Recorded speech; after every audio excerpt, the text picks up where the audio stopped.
Assalamualaikum warahmatullahi wabarakatuh.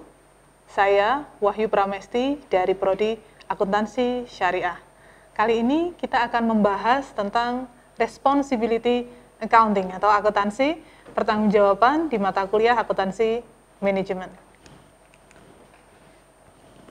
Oke. Yang pertama,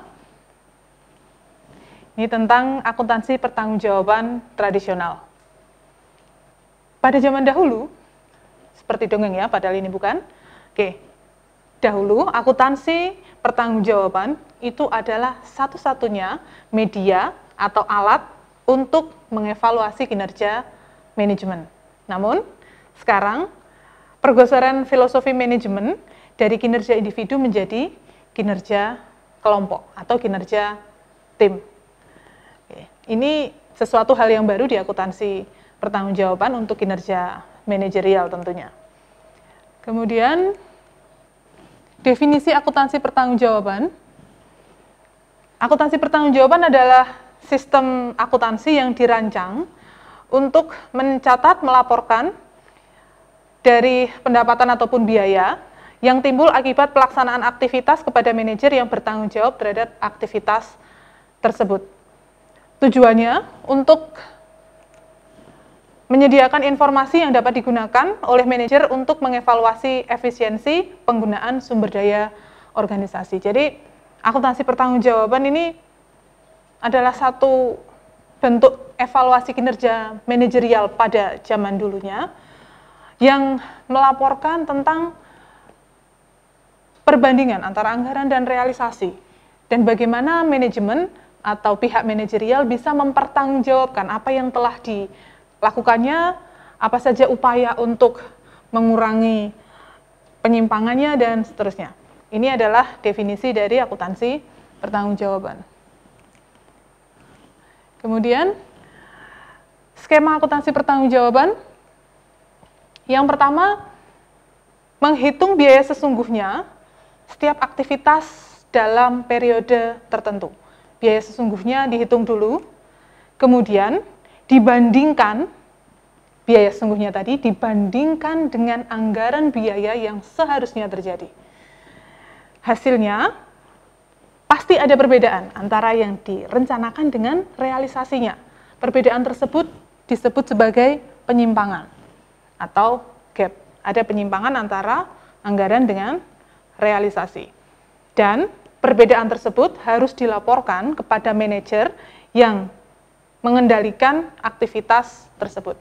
Jadi penyimpangan ini harus dilaporkan, laporannya berisi tentang apa saja penyimpangannya, dalam hal apa, dan yang tidak kalah penting dari akuntansi pertanggungjawaban ini adalah action-nya. Apa yang akan dilakukan dari penyimpangan tersebut.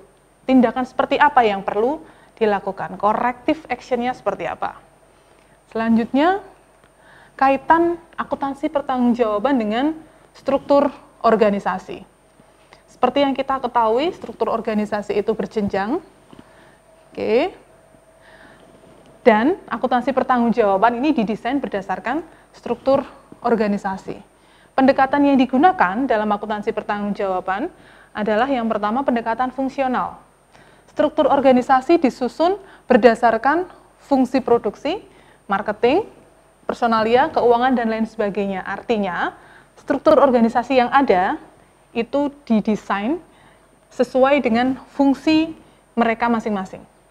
Dibuat fungsional seperti fungsinya sendiri-sendiri. Kemudian yang kedua, struktur organisasi dibuat berdasarkan produknya. Pendekatan produk. Produk apa saja yang mereka hasilkan itu dikelompok-kelompokkan. Struktur organisasi berdasarkan produknya. Dan yang terakhir, pendekatan penyusunan struktur organisasi berdasarkan geografis regional atau pendekatan wilayah, sehingga struktur organisasi dipisahkan per wilayah. Hal ini sangat mungkin mengingat perkembangan global yang tidak menutup kemungkinan bahwa organisasi-organisasi tersebut memisahkan struktur organisasinya per daerah atau per negara.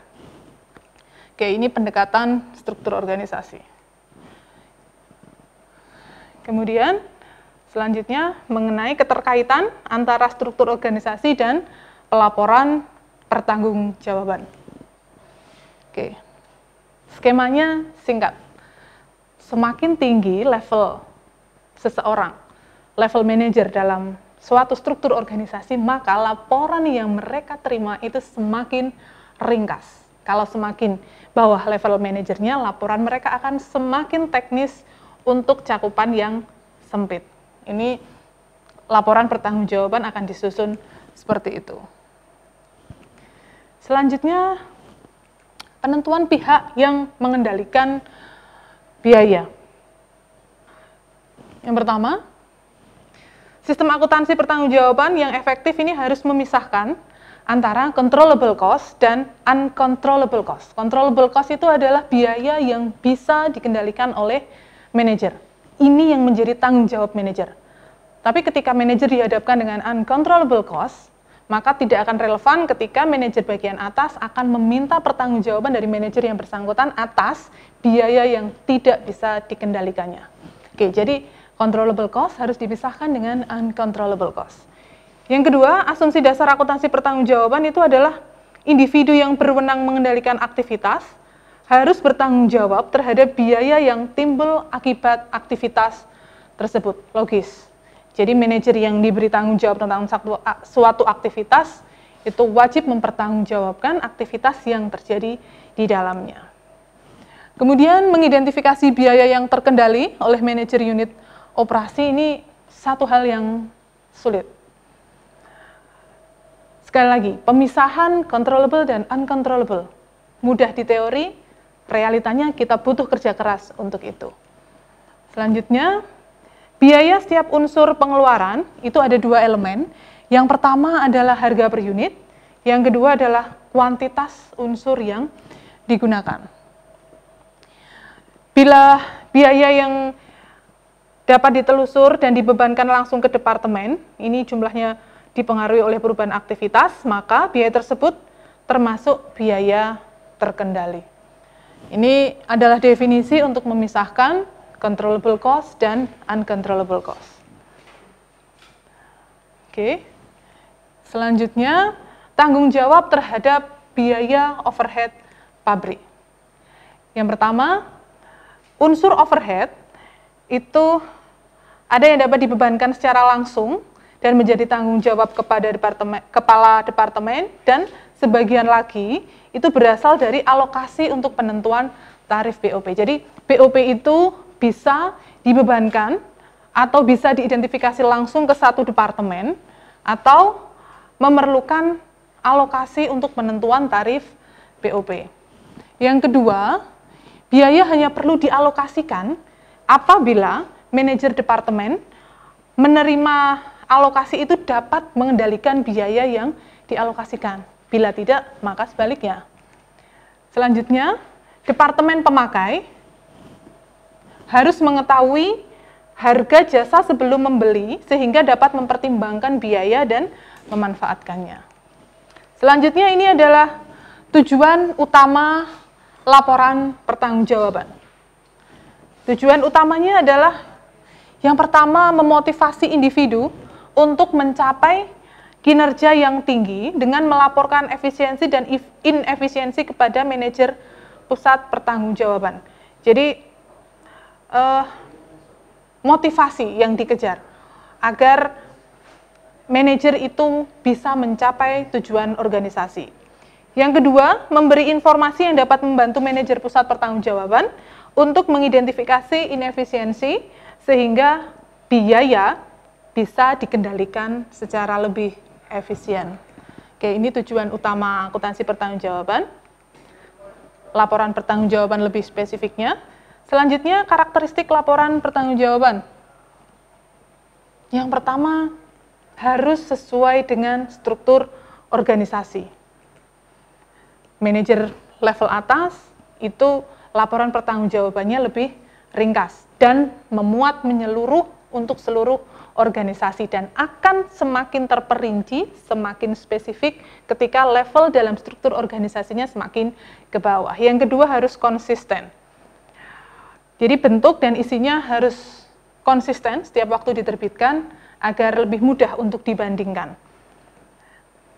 Selanjutnya, laporan yang atau informasi yang sangat relevan itu adalah informasi yang tepat waktu, sehingga tepat waktu ini penting. Itulah kenapa mahasiswa, orang-orang dari disiplin ilmu akuntansi diupayakan untuk selalu tepat waktu, karena informasi yang datang tepat waktunya itu akan lebih bermanfaat dalam pengambilan keputusan. Selanjutnya, terbit berkala atau secara periodik laporan ini akan dimunculkan, kemudian mudah dipahami oleh pembacanya, karena mengingat pembacanya mungkin tidak semuanya berasal dari disiplin ilmu akuntansi. Selanjutnya, adanya perincian yang memadai, tapi juga tidak over. Perinciannya cukup memadai untuk bisa diterima penggunanya. Kemudian menyajikan data perbandingan antar waktu, antar departemen mungkin. Yang selanjutnya analitis, bisa dianalisis. Dan yang terakhir menggunakan satuan unit dan mata uang, sesuai dengan mata uang yang berlaku di negara tersebut. Oke. Selanjutnya tentang penyusunan anggaran fleksibel atau flex budget. Penyusunan anggaran fleksibelnya itu tentang bagaimana kita menyusun anggaran yang bisa kita sesuaikan, bisa kita adaptasi untuk kondisi-kondisi interimnya. Itu yang disebut anggaran fleksibel. Selanjutnya tentang analisis penyimpangan dan anggaran fleksibel. Tujuan utama akuntansi pertanggungjawaban tidak lain dan tidak bukan adalah pengendalian biaya. Tujuan utamanya itu untuk mengendalikan biaya. Biaya yang bisa dikendalikan oleh manajer yang memiliki tanggung jawab di dalamnya. Perbandingannya adalah membandingkan biaya sesungguhnya atau real cost atau biaya actual cost dengan biaya yang dianggarkan. Menghubungkan apa yang terjadi dengan apa yang direncanakan. Kejadiannya seperti apa, realisasinya seperti apa, yang direncanakan seperti apa, itu yang akan dibandingkan dalam akuntansi pertanggungjawaban. Oke, yang terakhir efisiensi biaya itu membandingkan antara biaya sesungguhnya dengan biaya dianggarkan pada volume sesungguhnya, volume atau aktivitas sesungguhnya. Ini efisiensi biaya dihitung dengan cara seperti itu. Oke, ini tadi tentang anggaran fleksibel, merumuskan formulasi setiap biaya, kemudian formula tersebut menunjukkan jumlah biaya tetap, tarif biaya variabel. Selanjutnya bagian variabel itu merupakan tarif biaya untuk satu ukuran aktivitas, dilanjutkan dengan tingkat aktivitas sesungguhnya dalam satu periode yang diketahui. Formula tersebut untuk menghitung biaya dianggarkan pada tingkat aktivitas yang sesungguhnya pada satu periode tertentu. Terakhir, anggaran yang disesuaikan dengan tingkat aktivitas sesungguhnya, itulah yang disebut sebagai flexible budget. Kemudian, penyimpangan atau variance. Perbedaan antara biaya sesungguhnya dengan biaya yang dianggarkan. Ini adalah penyimpangan pengeluaran. Jadi penyimpangan di sini yang ditekankan ada dua hal. Yang pertama penyimpangan pengeluaran, yang kedua adalah penyimpangan kapasitas menganggur.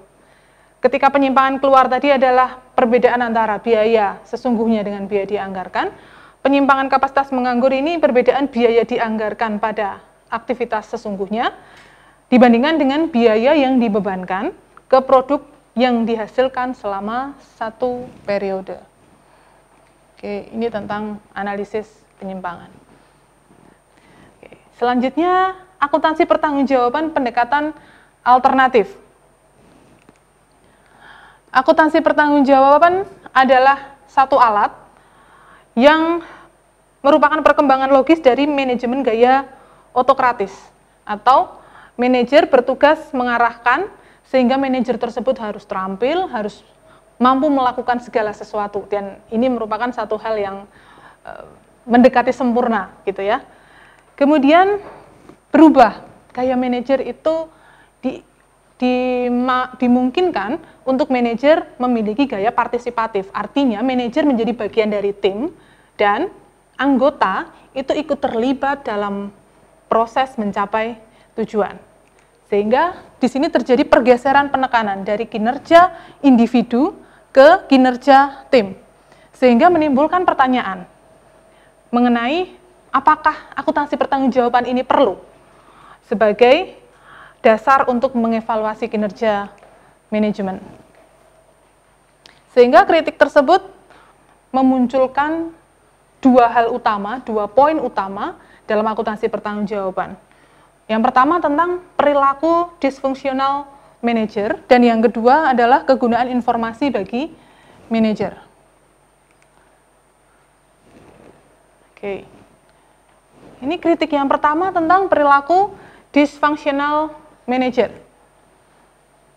Akuntansi pertanggungjawaban tradisional ini membebankan tanggung jawab ke manajer sebagai individu, sehingga ukuran penyimpangan anggaran ini sebagai bentuk inefisiensi, sehingga manajer mengendalikan aktivitas yang menimbulkan biaya.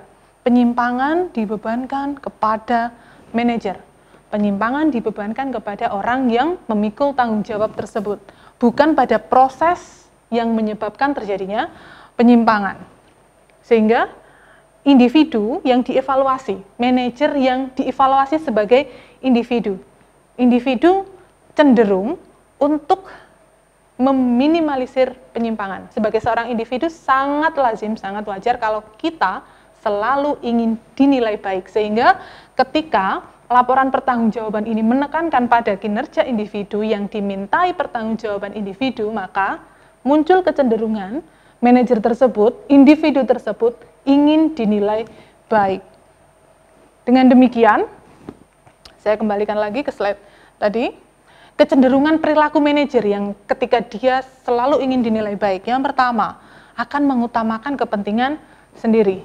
Yang kedua, fokus pencapaian pada anggaran. Yang ketiga, fokus targetnya jangka pendek. Dia tidak melihat jangka panjang. Yang penting kinerjanya bagus, kira-kira begitu. Kemudian manajer pandai memanipulasi, maka dialah yang disebut sebagai manajer yang sukses. Padahal keinginan organisasi bukan seperti itu ya. Lalu alternatifnya seperti apa agar manajer tidak berperilaku seperti itu? Alternatif yang pertama adalah tren kinerja sesungguhnya antar waktu. Bisa dibuat tren kinerja sesungguhnya antar waktu. Yang kedua, anggaran harus berbasis pada taksiran kurva pembelajaran. Oke, ini tadi perilaku disfungsi manajer. Yang terakhir tentang kegunaan informasi bagi manajer. Penyimpangan atau kritik yang terakhir tentang kegunaan informasi bagi manajer. Kegunaan informasi bagi manajer, ini akuntansi pertanggungjawaban tradisional, ini biaya dilaporkan kepada manajer. Sebagian besar akuntansi pertanggungjawaban membuat dasar anggaran dengan ukuran volume yang tidak selalu terkait dengan terjadinya biaya. Sehingga data pengendalian oleh akuntansi pertanggungjawaban itu terlalu ringkas, berupa data keuangan yang tidak mudah diinterpretasi oleh manajer tingkat operasi, yang mungkin disiplin ilmunya di luar disiplin ilmu ekonomi.